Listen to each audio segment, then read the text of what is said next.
Finally, after more than 10 years, I got tired of doing the same thing.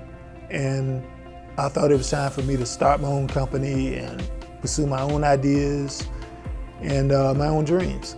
Just making the transition was probably the biggest hurdle.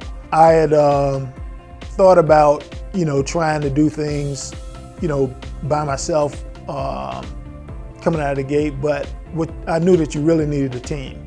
People with different skills and people who could look at things differently from a different angle than I would. And I knew that Nerdy Biz provided business consulting services, and they could really help me to build that team.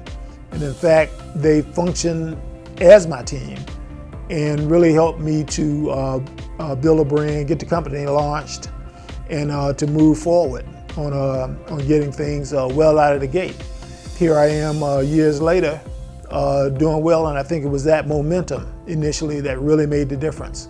They did everything that they said they would do, and they followed up on things and kept in touch.